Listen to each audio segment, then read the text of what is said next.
Some of you who have small children may have perhaps been put in the embarrassing position of being unable to do your child's arithmetic homework because of the current revolution in mathematics teaching known as the new math. So as a public service here tonight, I thought I would offer a brief lesson in the new math. Tonight we're going to cover subtraction. Consider the following subtraction problem, which I will put up here. 342 minus 173. Here's how they do it now. You can't take 3 from 2. 2 is less than 3, so you look at the 4 in the tens place. Now that's really 4 tens, so you make it 3 tens, regroup, and you change the 10 to 10 ones, and you add them to the 2 and get 12, and you take away 3, that's 9. Is that clear? Now instead of 4 in the tens place, you've got 3 because you added 1, that is to say 10 to the 2, but you can't take 7 from 3, so you look in the hundreds place.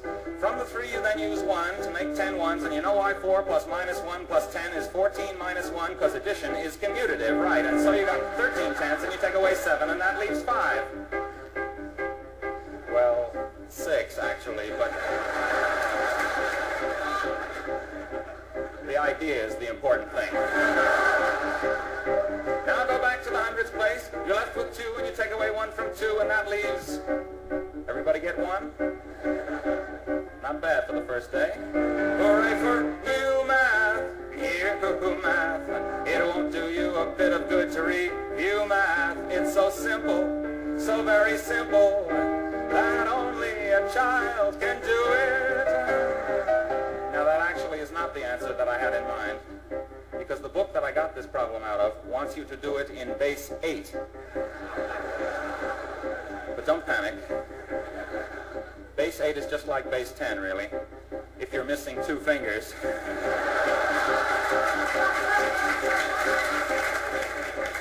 Shall we have a go at it? Hang on. You can't take 3 from 2. 2 is less than 3, so you look at the 4 in the 8's place. Now that's really 4 8s, so you make it 3 8s, regroup, and you change an 8 to 8 ones, and you add to the 2, and you get 1 2 base 8, which is 10 base 10, and you take away 3, that's 7. Okay? Now instead of 4 in the 8's place, you've got 3 because you added 1, that is to say 8, to the 2, but you can't take 7 from 3, so you look at the 64s. 64. How did 64 get into it? I hear you cry. Well, 64 is 8 squared, don't you see? When you ask a silly question, you get a silly answer. From the 3, you then use 1 to make 8 ones. You add those ones to the 3, and you get 1 3 base 8, or in other words, in base 10, you have 11, and you take away 7, and 7 from 11 is 4. Now go back to the 64s. You're left with 2, and you take away 1 from 2, and that leaves... Now, let's not always see the same hands.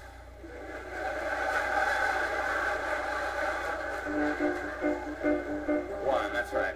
Whoever got 1 can stay after the show and clean the erasers. Hooray for new math! Here, cuckoo math.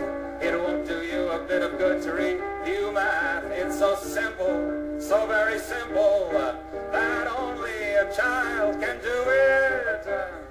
Come back tomorrow night. We're going to do fractions.